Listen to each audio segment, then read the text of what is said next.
This week, Kentucky, Florida, and Vanderbilt are getting massive chances to bounce back after some tough losses. Arkansas gets a showdown with Texas in the Moody Center. And is anyone going to stop the Auburn Tigers anytime soon? And plus, do I love being wrong sometimes?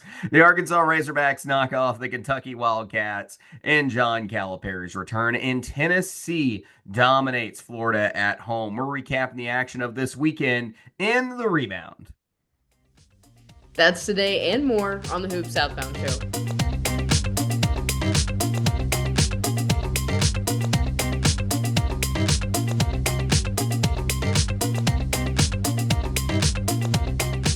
Maddie, this was a weekend where, it was my normal, monthly trip out of town and everything else. And I got to tell you, some of the results I missed and had to keep up with on like my phone or just kind of watching in my break time and everything else.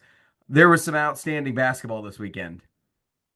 David, I am not a person that likes to admit when I was wrong, and I was wrong a lot this week. But being wrong about the Arkansas Razorbacks can wash out all the rest of it. I will take that. Yeah, there certainly was. But let's start with another huge game before we get to that one. In the rebound. Yeah, this weekend had a huge matchup between number 5 Florida and number 8 Tennessee there in TBA. And Tennessee gets the win 64-44. Maddie, yes, as you wrote down here in the script that I'm totally messing up right now. After a rough stretch, Tennessee gets its biggest win against a top 5 team to bounce back against Golden Gators. Maddie, what were your thoughts about this one? I know you got to watch a lot of this game while you were at home on Saturday.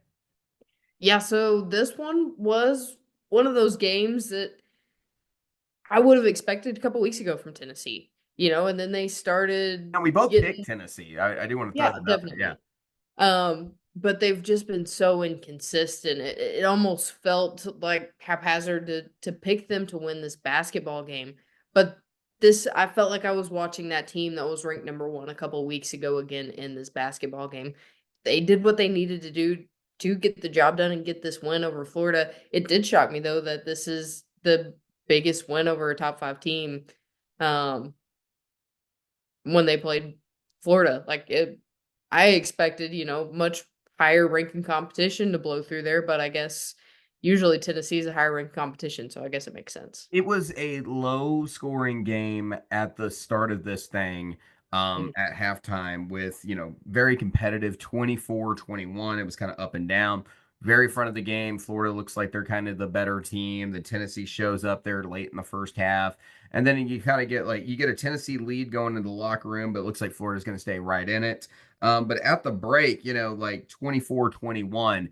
And then you hit the second half, and it's Tennessee's defense is the story and making some big runs in this game. They had a 16-4 run that extended over from the end of the first half into the second half at the 18-minute mark, and then a 15-4 run from 10:52 to 5:39 there in the second half. Huge performances in that regard. Neither team, though, in this one comes out shooting the ball just electric by any means. In fact, Tennessee shot 40%, which was almost 16 percentage points better than the Gators. Almost, 13% better from three, but Tennessee only shot 27% from the floor from three. They turned over the basketball less. They had less stress to the free throw lines, but they actually won the glass, won the assist battle, had a little bit better rim protection in this one. I mean, Tennessee played the better basketball game, but it was really to me led by their defense. You kind of agree with that thought? Yeah, definitely so. I feel like anytime we see a good Tennessee game at this point, it's going to be relatively low scoring because their defense is going to be what the main takeaway is of that basketball game.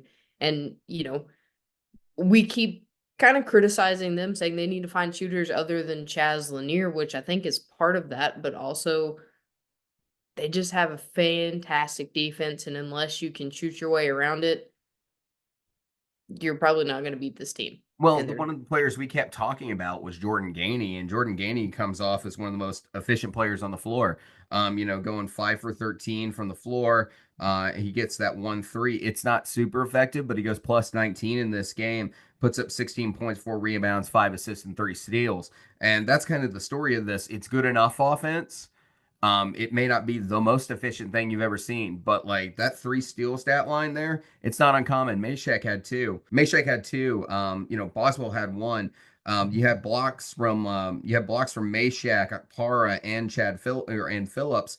You had several guys in this game who were leading from the defensive front and found offense on the other end of the court on this one. Plus minuses, you're talking plus 19 for Jordan Gainey, plus 20 for Meshack, plus 16 for Lanier, plus 16 for Phillips, and plus 15 for Darlington Stone DeBar. Like these guys came out and played a very good basketball game that led on the offensive end, and then by no means were Tennessee's, big stars, the factor that you normally anticipate in this one. You've got Alex Condon only going for 4 points. You've got Will Richard only grabbing 2 points. Walter Clayton's the big star in this one, 10 points and 2 rebounds. That's all he gets. And Elijah Martin only 6 points in this one. There was only one double-digit scorer at all for Florida, and that was Walter Clayton. Just nothing really rocks for Florida at all. Great defensive performances. Shooting percentages are down to like 16% in some cases and multiple cases on this Gators rotation here. It was just not their day, not their night, and Tennessee came to play basketball. They came to play basketball and get over the embarrassment that they had in Gainesville and, pull the complete Uno reverse card here and get the job done here against Florida in a very convincing fashion. Yeah, it was a great basketball game. Definitely one that I think Tennessee really needed to kind of get that momentum going again, get some good wins under their belt. Yeah, I mean they got some more opportunities coming up. It was definitely a game that Tennessee could use for sure to continue to build that March resume, keep themselves in the fight for the SEC race. Right now, it's still kind of Auburn's race to lose with Alabama close behind, but Tennessee's somewhere in the ballpark of the preseason number that we were putting out right now. So I wouldn't say that they're gone yet, but they definitely showed a lot more of what they're capable of on Saturday. Let's go to the next game, Maddie. Yeah, so I mean, you want to talk big wins. This might be the biggest win of the season and one that you definitely needed to get going. We're talking about the Razorbacks going to Rupp Arena and that team just absolutely playing their heart out for Coach Cal so that he can get that win and not have to deal with everything that was about to come collapsing down on him if they lost that basketball game. Yeah, me and you were texting each other back and forth in this one. Arkansas gets the win 89-79, but we were texting each other back and forth in this one. Notes nonstop. We were just pretty much glued to it and just sitting there going back and forth and talking about this game. And I mean, we could see this game as it was playing out with two teams that we're very well acquainted with at this point in their designs and the way that they want things to work and how things are kind of built for this team to win. And it came out immediately out the gate for Arkansas with Nelly Davis hitting that 3-pointer with being one of the big first moments of this basketball game. Arkansas coming out and shooting well from three in this game in a way that you hadn't seen them really do before, in a way that you're asking, like, where has this been? Arkansas in this basketball game goes 13 for 25 from the floor, over 50% from three there in Rupp. Outshoots Kentucky from three, goes plus three for 3-point field goals made. That's unreal. I never anticipated that happening in this game. And then they go plus three from the free throw line while shooting less free throws. They also ended up making plus two on field goals made in this game. The offense was really good for Arkansas in this basketball game. And there was players that we were just like, this is standing out. This is standing out to us. Just nonstop notes in this game when we were texting each other back and forth. Like, one of the first players we're going to mention is the one that stood out to us first there in the second half. Cal put in Billy Richmond, and it was a spark of energy in this game on the defensive end, and he did not let go of his man the entire time he was out there. And then he was making some just absolute touchdown throws in transition, just big moments for a kid who didn't see just a ton of minutes. Billy Richmond only played 10 minutes of this game, but he goes plus 10 in it. A huge game for Billy Richmond, especially on the defensive end. Very disruptive in that zoom action coming there out of the second half, where him and DJ Wagner were glued to their guy, were very aggressive on the defensive end, knocking, shutting down a lot of that action. And that's one of the other big notes that I think me and you were talking about in this game is that, yeah, Amari Williams can beat Big Z all he wants to, but Kentucky can't, Amari Williams can't win the game for Kentucky. Not with the way that Arkansas is going to the paint right now, and not as bad as Kentucky's defense is, because they were letting everybody get by them and get to the paint there in the second half. It was easy for Arkansas to get to that paint. I mean, this was a beating. It was a 10-point game, but there in the second half, I'm telling you, if Jonas Aidoo is anywhere close to what he was in Tennessee last year, Arkansas wins this game by 15-20 there in Rupp Arena. It was outstanding, the way they were Yeah, playing in the second half. I think it was that final 5 minutes I texted you and was like, we just need to keep driving to the basket and either make one or get to the Don't stop. line.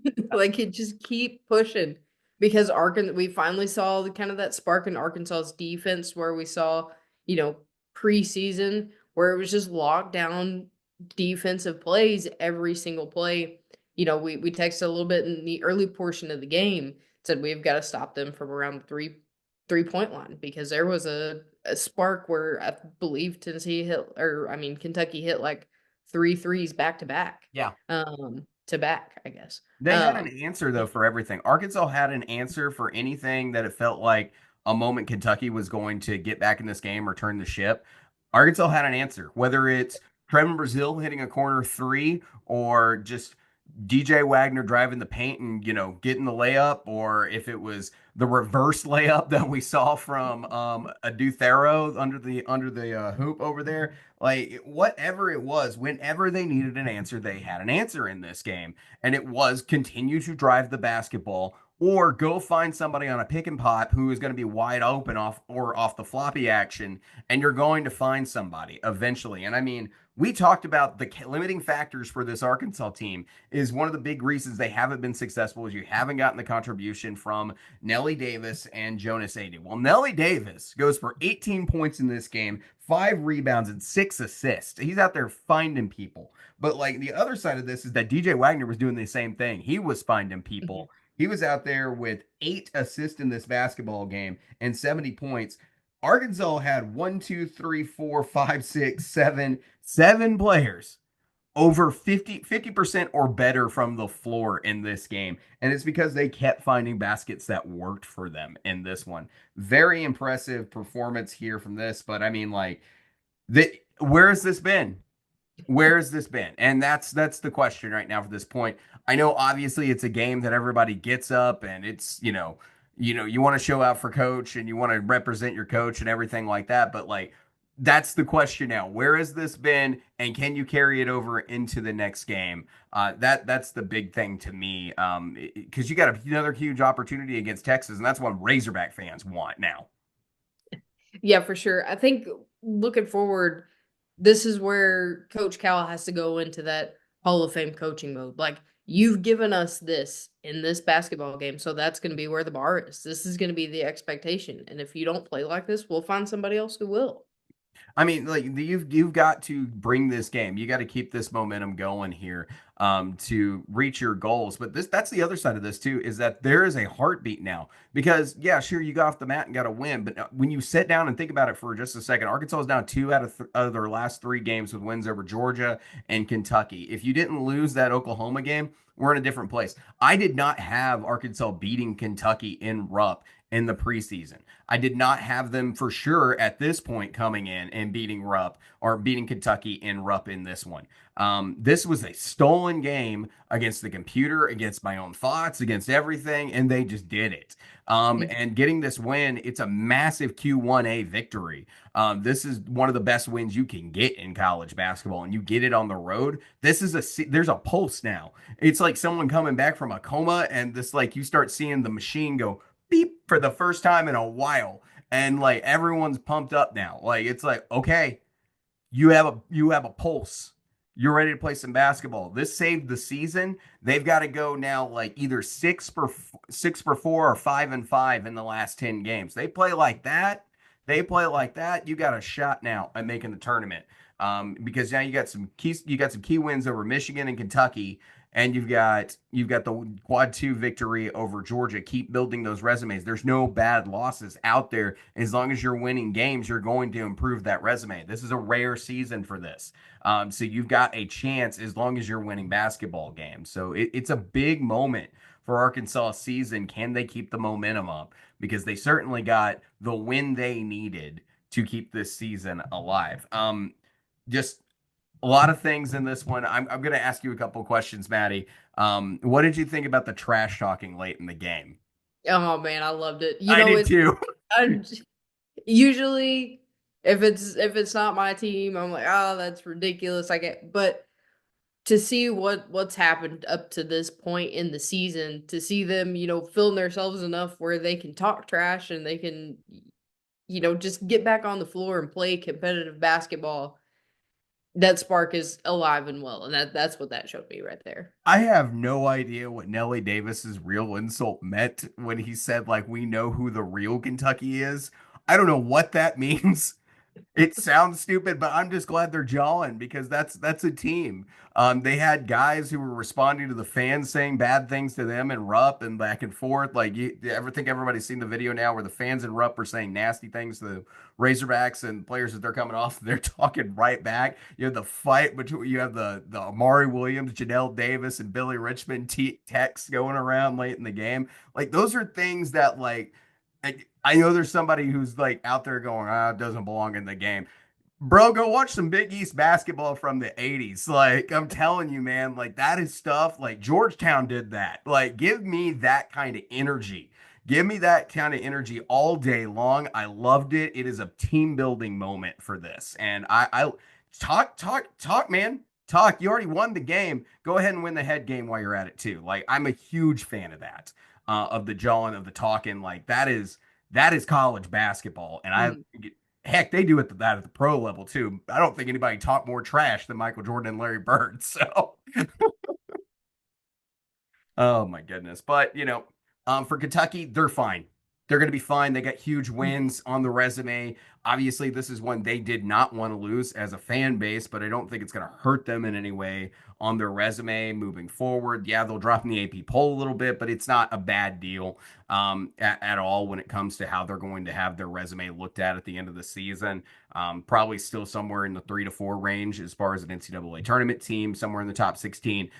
Very good basketball team still. They just have a massive issue on defense, and it really gets exacerbated when Lamont Butler's not on the floor. When they don't have Lamont Butler, I mean, this defense gets much worse. And that's kind of my big concern at this point because in this game, we've talked about it before, points per shots matter. Yes, you can say all you want to that Arkansas went off in this game, except the fact that Kentucky's let this happen a lot this season. Like Arkansas goes 1.37 points per shots in this. That's a great number. They let that happen against Florida. They let that happen against Alabama. They let that happen. Mississippi State put up something ridiculous. Georgia had something, another high points per shot percentage. Kentucky has a serious problem with defense, and that's going to be their limiting factor. If they do not figure out the defense, it's going to continue to make this team extremely unpredictable. And everything's going to rely on how the offense is performing against the other team's offense because there has to be some limiting. There has to be some taking of possessions. And I will say this also, like Arkansas did the thing that we were complaining about literally about Tennessee the other night about getting to the paint and taking those easy twos. I saw Arkansas take advantage of that when Tennessee didn't in this game, especially late. They weren't down, but Arkansas controlled the lead by going to the paint and taking it to them. That's what Tennessee was missing the other night, and they just kept shooting threes. Arkansas just said, "They foul us, or we got a chance to make one. Like we're going to keep doing this, and Amari Williams not going to beat us down low in the paint." So I thought it was a great game plan. The defense really locked in, cutting off that action. I would say Arkansas won this on the defensive end more than they did the offensive end. They shot great. They shot great in this game, but limiting what Kentucky was doing in that second half is what really changed this game to where it could go either way. It was now indefinitely in Arkansas's favor. It all started on the defensive end in this game. All right, other games in the SEC. Auburn wins at the Pavilion 92-82. Bama beats Georgia 90-69. Texas A&M gets a road win against South Carolina 76-72. Told you this was going to be close. I told you it was going to be a close game. Missouri puts a hurt on Mississippi State in the hump 88-61. Hey Maddie, do you want to apologize to Oklahoma? You No. told us. I went with you. I was wrong. I was wrong for picking Vandy. But you said Vandy was going to whoop Oklahoma. Listen, I don't want to apologize to Oklahoma. I want Vandy fans and Vanderbilt team to apologize to me because they led us to believe that Oklahoma's a team they could whoop up on. So Mm, now I'm really worried about this Florida game. they Vandy, were on the road. I don't know what you're talking about right now on that one. Like I went with you because I was like, sure, Vandy could probably pull the upset in this one. Instead, it turns into like I went with you on the pick. You were over here like singing the praises of Vanderbilt going to spank Oklahoma. That did not happen at all. Instead, Oklahoma gets its biggest win in I think it was Division 1 against a ranked opponent in school history 97-67, embarrassing Vanderbilt there and Lloyd Noble. And then, of course, Texas rocks the PMAC, beating LSU 89-58. I thought LSU would put up a better fight at home. That's kind of a worrying result there for for LSU. They might be a little bit reeling at this point. If they're going to no, keep. I mean we talked about it though in our last episode. LSU defense just isn't great, and you're going up against a solid 3-point shooting team like Texas. There's some troubled signs ahead for that one. Yeah, right now I would say South Carolina's got a better chance right now as long as they don't let go. Of turning their season a little bit further around than LSU at this point. South Carolina's still fighting. LSU just got embarrassed in their own house. Let's go to the games this week. We talked about in the intro some of the matchups here that we're getting a big opportunity for some makeup here. As of right now, this is a top 25 game, but I do think Vanderbilt will fall out of the top 25 as Vanderbilt hits the road to face the Florida Gators. Maddie, how do you feel about Vandy against Florida? I had some hope in them this past week. If they would have done what I thought they were going to in Oklahoma, would have felt a little bit better. But they are about to get absolutely embarrassed in Gainesville because you got Florida who's going to be desperate for a win after that loss to Tennessee, and Vanderbilt's on the road. I mean, I should have thought more about it, but Vandy hasn't been playing as well on the road as they do at home. I think Memorial Magic definitely taps into some of that and is a big piece of it. So I don't have much hope for Vandy in this game just because Florida, especially at home, has been dominating their opponents. They're playing big in the post. You got Carey for Vanderbilt, but outside of that, I don't think there's much to match up with. In Florida's There's a front. lot of physical players in the front court. I'm with you there.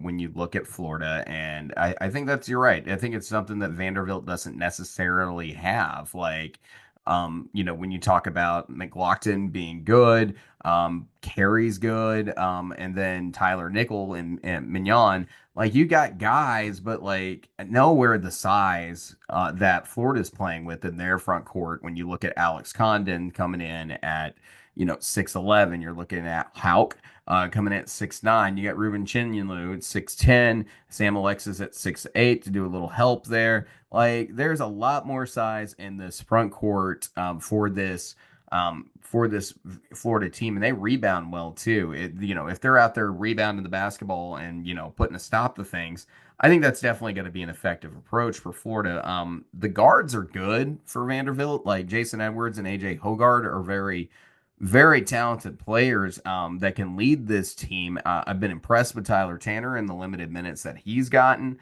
for this Vanderbilt team, but like it's not necessarily a 100% thing that you want to rely on. On the other side of that, like Florida's got a lot of options that they can go to in the guard spot as well. Walter Clayton, Elijah Martin, and Will Richard. Now, they're all coming off not their best basketball game in Tennessee. I do expect some kind of response from them being at home this weekend, but it just feels like I'm like you. You got Florida coming off this loss to Tennessee. They've got Auburn and Mississippi State coming up after this. Like they got two very big games. Like this feels one they need to take care of in this one. And Kim Palm's got it 85-71 going to the Gators. Maddie, who are you going with? I'm gonna go with Kim Palm on this one. I'm taking the Gators because, like you said, they've got some rough games ahead if they don't take this one. Having to rely on beating Auburn, Yeah, don't want to take yeah, chances. yeah. Not anybody's favorite situation to be moving into. For Vanderbilt, I mean, they got Florida, Texas, Auburn, Tennessee, Kentucky, Ole Miss.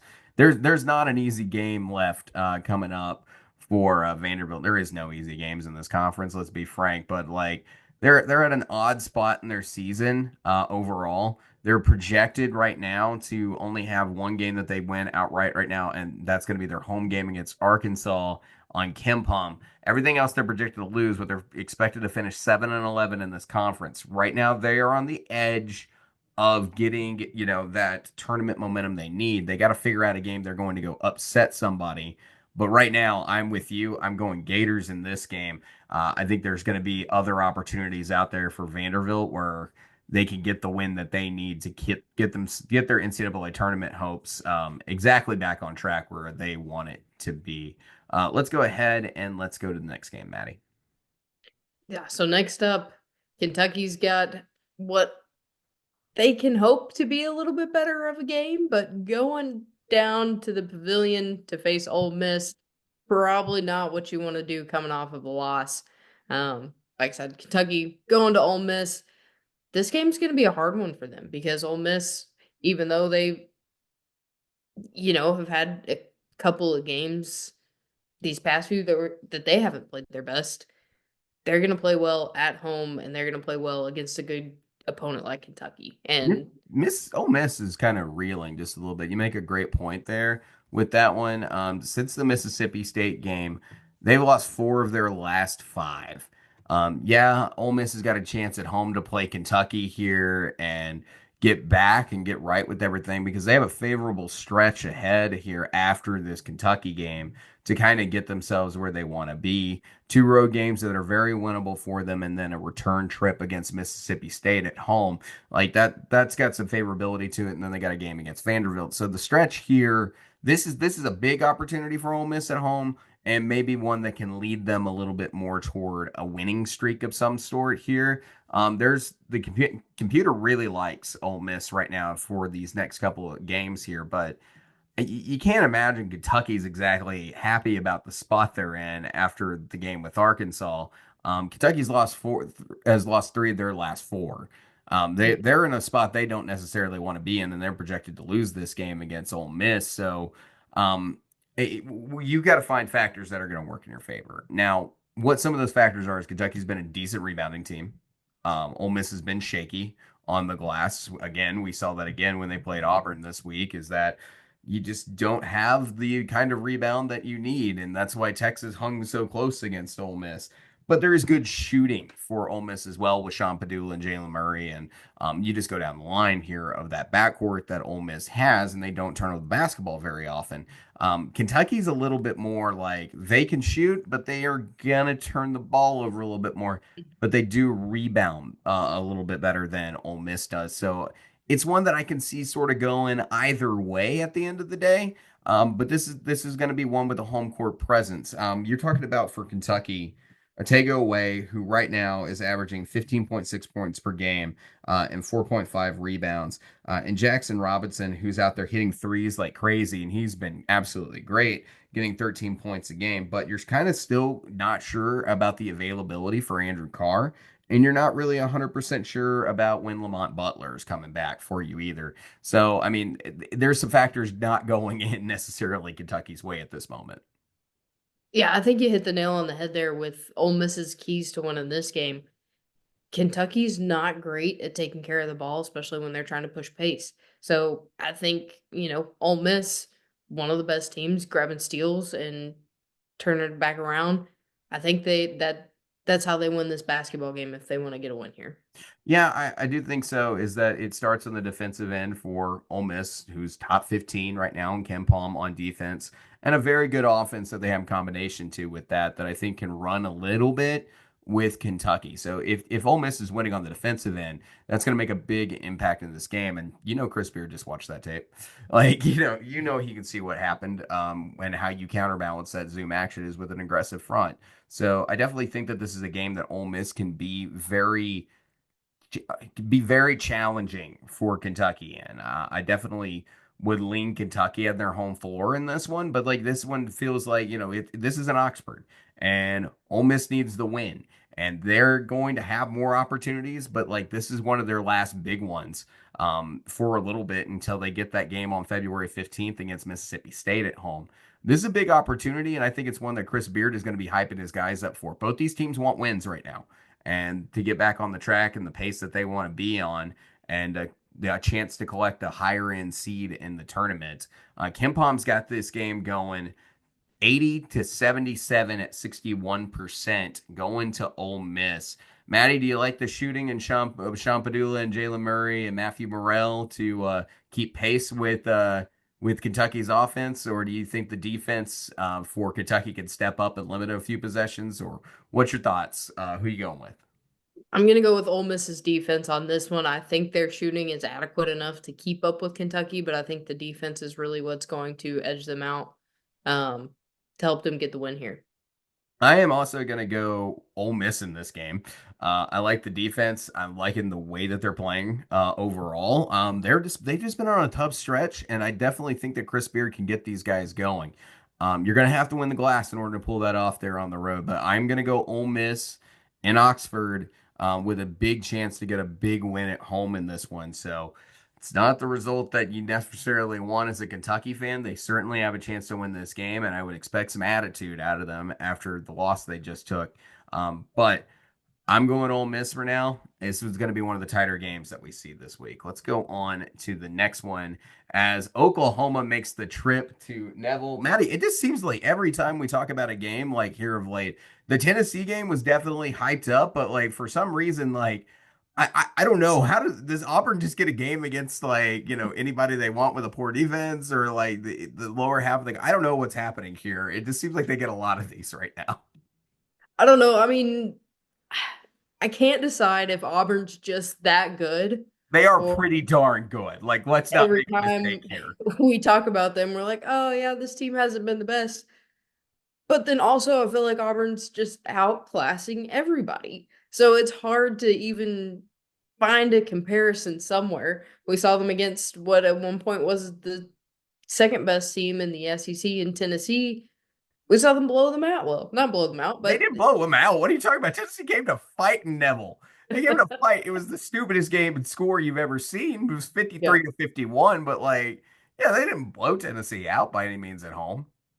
But I mean, like I said, you've got the tier, and that tier is very, very clear in the SEC right now between Auburn, Alabama, and dare to say Florida right now. Tennessee, I think, is on the cusp of it. But outside of those teams, I feel like pretty much every team we're going to talk about against Auburn isn't going to have much of a chance. Well, I mean, they've got some bigger games coming up. They've had a stretch though, and this is just what I was kind of pointing out to, is that their stretch, to start conference play has been, I mean, favorable. Like they've had South Carolina, they've had Texas, South Carolina, Georgia, and LSU all in their early portion of these games to start the season, in Missouri before they really hit their stride here in the year. But like, they've gotten multiple teams outside the top 25 in Kim Palm. They're getting another one here. And then they have they have things crank up on them very quickly here toward the end, and what's going to make this race very interesting with two games against Alabama, a game against Florida. They're also going to get Ole Miss, who's inside, and Texas A&M, who's also inside the top 25 in Kentucky. So like they've got the end of the schedule for The end of the schedule for Auburn is much more difficult than what the first portion has been. Like they play good teams, but they're going to get a definite ramp up. And we've been kind of talking about this is like it gets a little tougher as they go, is kind of how it's set up for Auburn. But for Oklahoma, like they can keep pace with Auburn's offense to an extent. Definitely can. Jeremiah Fears, Moore, all these other guys, they can play some really good offense. Duke Miles, they could get the job done. But when you're facing the number one offense in the country and you've got the number one, player in the country right now in Janai Broom, like that's just not a matchup you want. And by the way, Oklahoma's also not an exceptional rebounding team or a very good defensive team overall. So it's one of those where it's like, I don't think you match up well with this team at all, and you're about to go in the Neville for this game. Yeah, I feel like the goal here for Oklahoma is just come out alive. Like literally "Welcome to the Jungle" is going to be the theme song for the week for Oklahoma, and they're just going to have to, I think, grin and bear it. Right now, Kim Palm's not giving Oklahoma a anything better than a 40% chance to win a game in their next three, and that includes a game at home. Like again, like the wins that Oklahoma has had this season are South Carolina, over 3 points over Arkansas on the road, which is a pretty good one when you consider everything, and that dominant performance we just saw against Vanderbilt on this. But they got losses to Alabama, Texas A&M, Georgia, Texas, and Texas A&M twice. So it's the best portion of their schedule has so far outclassed them by a wide margin. So to me, Maddie, Kim Palm's got this game going 86-70 to Auburn. Who are you going with here? Give me the Tigers. I'm going Auburn all day. Maddie, you got to hand it to the Missouri Tigers here of late. They are just getting the job done right now, and they are sitting currently the number 3 team in the SEC with a 6-2 record in SEC play. They're going to be playing a heck of a challenge as they take on Tennessee in TBA, and this one, big opportunity for the Vols, big statement opportunity for the Missouri Tigers. Maddie, I got to ask, in this one, what are kind of your thoughts here? Because Missouri, outstandingly proficient offense, which we've seen Tennessee struggle against, but a dang good defensive team. Yeah, so that Mississippi State game shocked me with Mizzou. I really expected them to I fold picked Missouri on. like a smart boy. I know you did. Um, but it shocked me. I felt like the offensive side wouldn't hold up as well. But I think maybe this is more of the game that I can expect that from, is that Mizzou's offense shuts down just a little bit against such a good defensive team like Tennessee. But also, we've seen Tennessee struggle on offense against good defenses, and lately, Mizzou's defense has been pretty good. I mean, Mizzou's played better on the defensive end this season. We talked about it in the last episode, and they continue to get better. Right now, this would be the best defensive team, according to Ken Palm, all time for Dennis Gates at any job he's had in the past in Division One basketball. It's been impressive what he's done this season. A big part of that, and what I think is going to be a big part of this game, is the contribution from the front court, and that comes from Trent Pierce and Mark Mitchell.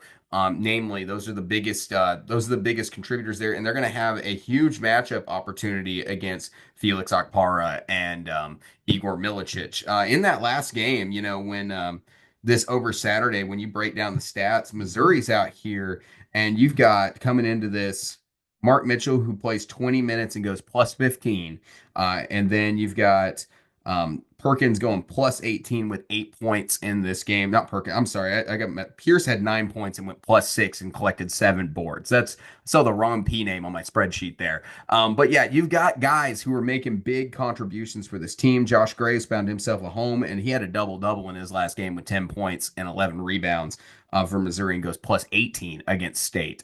The front court's a lot better.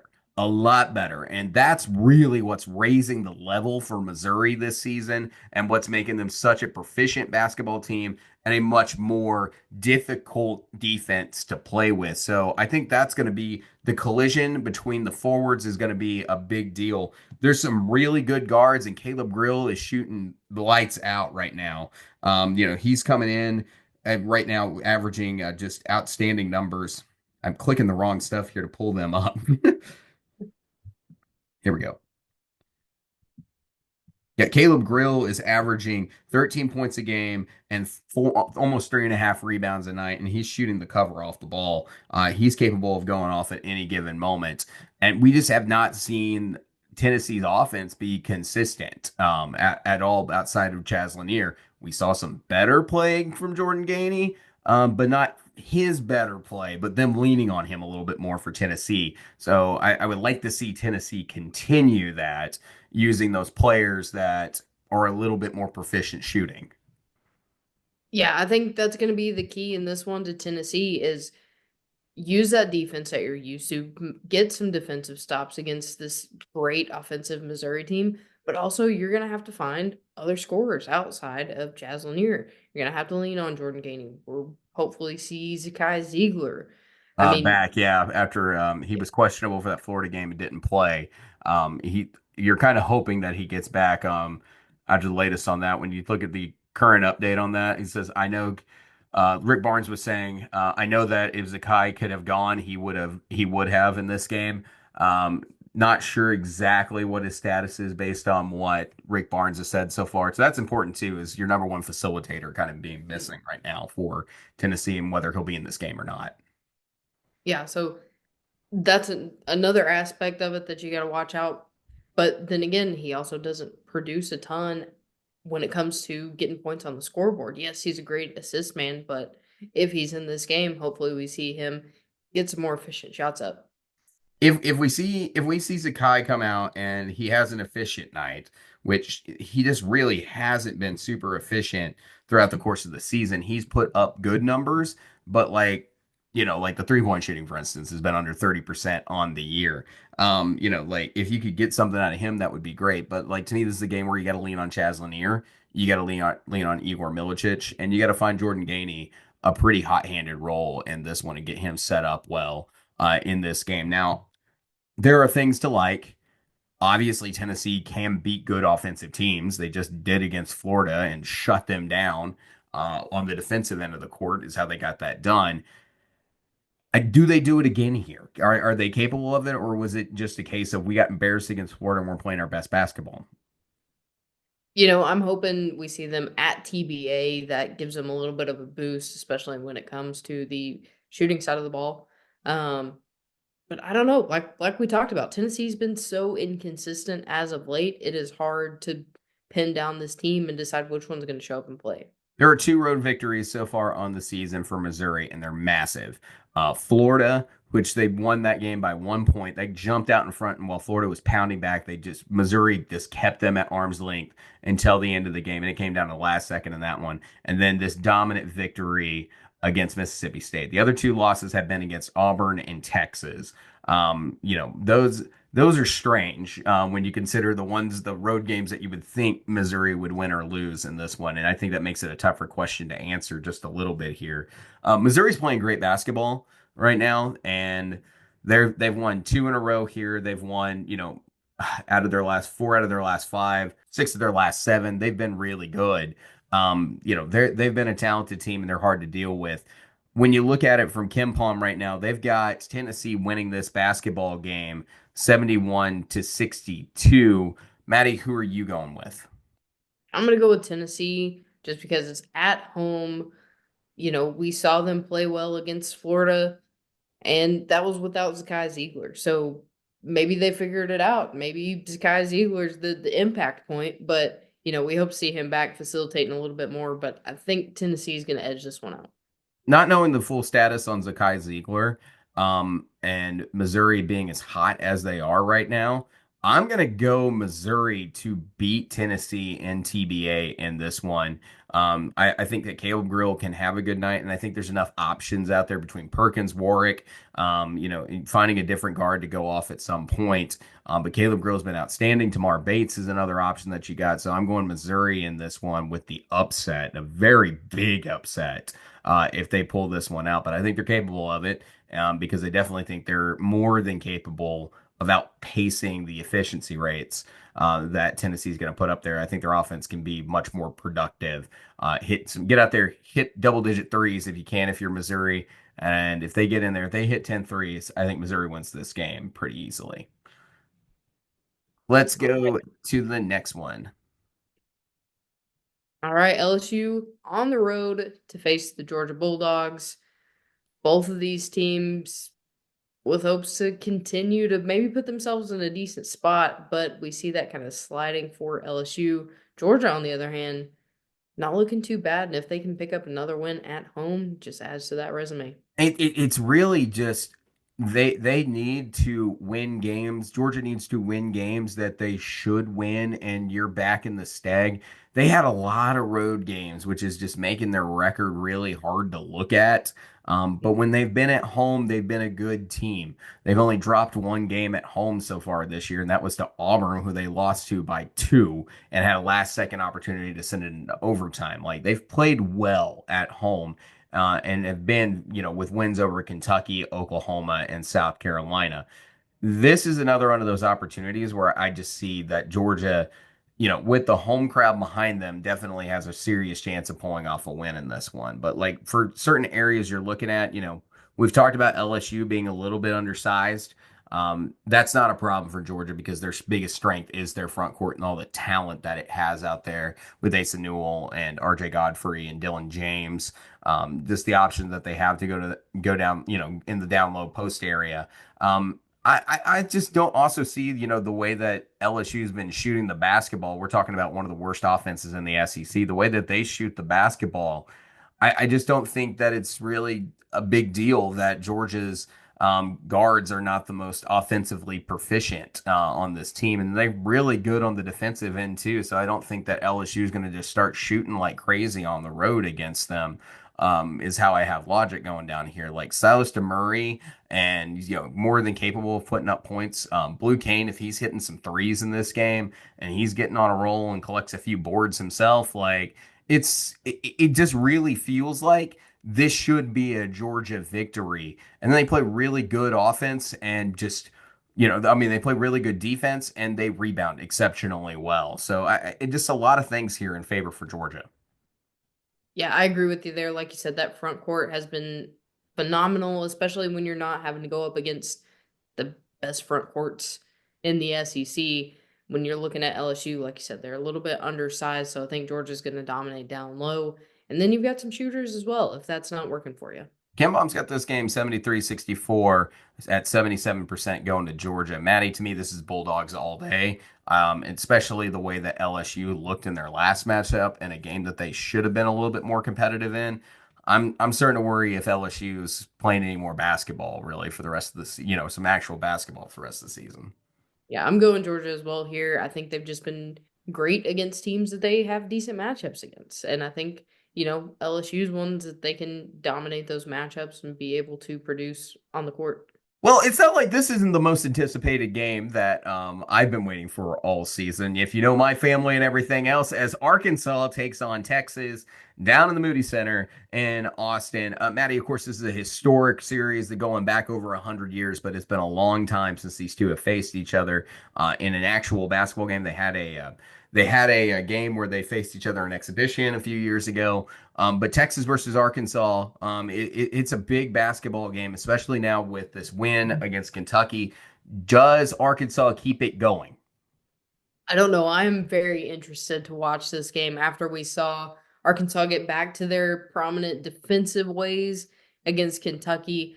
I think that's going to be the key to this game for them beating Texas because, like we've talked about, the main upside to Texas is their three-point shooting and their shooting ability. We've got some guys that can drive inside and score with Tremont Mark, who really likes that mid-range jumper. And then you've got Trey Johnson that can make it rain all day from 3 if you don't put up a stop to him. So I think if we see that defense that Arkansas had against Kentucky, this game is going to be a lot more interesting than we probably would have expected a week or two ago. It's weird, right? Like I'm not completely sold on Texas. Like they're a good basketball team, but I'm just not sold on the rate that they're playing right now.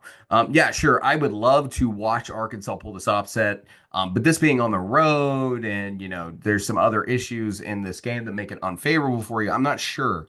And I can also see after a big game letdown.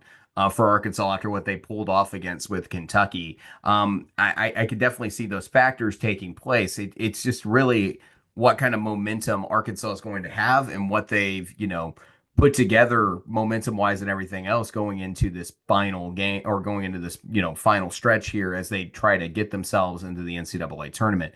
Obviously, a big ass basketball game when everything, for the Razorbacks, it's a big ass to go down there. It's a big ass to pull off a win when you need wins and, cannot you cannot start another losing streak if you're the Razorbacks right now. But they do have some momentum, so it's interesting. Defense in the backcourt has to be very solid. You have to keep guys locked down the same way that you kept Kentucky locked down off the action that Rodney Terry's going to run in this one. This is a team that's a little bit more willing. They don't live off the three like Kentucky and Alabama do. But this is more along the lines of a team that will take the three and is effective from it. Jordan Pope and Trey Johnson more than capable of shooting the ball, and then you also step into the mid range with Tremont Mark. And Trey Johnson's got an excellent mid-range shot as well. So for Arkansas, it's going to be about forcing them into the mid-range in shots that they're less comfortable with and are less efficient. I'm okay with letting Texas take, some more mid-range shots if you're forcing them out of the paint and you're forcing them into tougher threes. I would rather them kind of lean more favorably into a less efficient mid-range shot and go into that third option a little bit more. I think that's the goal for the backcourt for Arkansas's defense, which they're capable of. The shooting is excellent. You're talking about one of the best shooting teams in the SEC when it comes to Texas, and that's going to be a tough ask. The other thing is Jonas Adu, um, obviously not playing up to the standards and ability that he has that we saw at Tennessee last year, makes this a curious case for the front court for Texas. Like, who do you guard Arthur Kaluma with if you're Arkansas? I think it has to be a Duthero. But that's going to give Shedrick a lot of opportunities down low against Z. So I'm kind of curious on that front how that plays out. When Shedrick to me like is an interesting piece to watch as far as a player that's kind of he could have a decent basketball game. He's only averaging 8.4 points per game and pulling down 6 boards a night. But like in that matchup, if you don't have Adu's defense, you have to rely on Z's defense at the 5 spot. And while he's a good rim protector, I don't know in a one-on-one situation if that's necessarily the guy you want against a very physical, or much more physical guy in the paint. We've seen Z just kind of back off a little bit there. So that's the curious case to me here. I think if Arkansas is playing good, playing good defense in the front court, that gives them a huge up in this. I do think there's a lot more versatility in Arkansas's in front court, so I think that's kind of an interesting case too. How well does Shedrick guard Z on a pick and pop or something up top, and to take him out of the paint? So like how they play that's kind of an interesting case there. I just this seems like a pretty even matchup, really, when it comes down to it. If Arkansas is playing closer to what they did last night than what they were against LSU or something like that. Your thoughts on that? Yeah, so, going through here, looking at some of the things that Arkansas does well, we talked about it last night in the Kentucky game, is forcing turnovers. Texas is number 14 in the SEC for turnovers per game. So if Arkansas can get them in a situation where they're going to turn over the ball, maybe we see, a little bit of that revival, especially with Duthero grabbing a steal, getting down on the other end. I think it's Effective possible. transition offense off of turnovers would be a big thing for Arkansas. Yeah, no, and we saw them do that against Kentucky. I'm with you. How many of those fast break opportunities can you get? Will make a difference as well. Yeah, I think that's going to be huge for the Hogs, especially if you have solid defense before they're able to get a shot off. If they can't take a shot, they have less opportunity, obviously, of getting that points per shot up. Yeah, this is going to be also interesting as well, is the fact that Texas plays slower than what Arkansas does. Overall, Arkansas is using only about 16 seconds in the shot clock. Texas is moving a little bit further down where they're willing to go a little bit more, 17 seconds in the shot clock. And they're pulling teams around to 18 seconds in the shot clock, where Arkansas is also close to that at 17.7. So the defenses lead the way here, depending on how you look at it. But like to me, like if Arkansas, I don't think necessarily Arkansas wants to run in this game, but I think what they want to do is get out when they can get out. And if they control the tempo of the game, it makes a huge difference in their ability. Because limiting the amount of shots. If they're playing good offense, or if they're playing good defense, and Texas isn't shooting as proficiently as they can, I think that Arkansas limiting their shots, and taking control of the game, similar to how they played Kentucky, puts a lot more pressure on that backcourt to execute every possession. And I think that changes things up a little bit there. So that collective pressure. Maddie, Kempom has this game going to Texas 75-67 at 75%.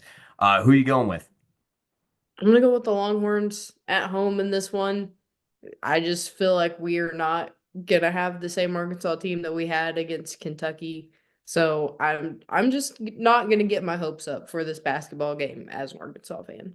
They got to go 6-4 or 5-5. I think that some wins are coming somewhere for Arkansas. They definitely have better opportunities. Um, I need to see it twice before I'm willing to pick them again. So I'm gonna go Texas here in this home game. Um, I'm sure my brother loves hearing that right now. But yeah, give me Rodney Terry for the win. I expect if Arkansas's coming out fighting and they're showing us something, I'm anticipate that'll be where I get off the seesaw here just a little bit. And if Arkansas shows me something similar to what they had against Texas, or against Kentucky against Texas, my tune might start changing just a little bit. I got to see it few more times in a row. I need to see that Michigan Texas, that Michigan Kentucky game a little bit more often for me to lean back to the Razorbacks here. But yeah, I'm going to Texas and what's going to be a home court opportunity for the Longhorns here. Hey guys, if you have not already, please like and subscribe to the Hoops Southbound Show. We greatly appreciate having you guys here. This is one of those weeks I had my business trip, so we weren't quite ready to do the show this week, but we got in and went ahead and had it recorded. So if you guys could like and subscribe, we will see you in the midweek, and we'll catch you guys again very soon. Thanks, guys. Y'all have a great day.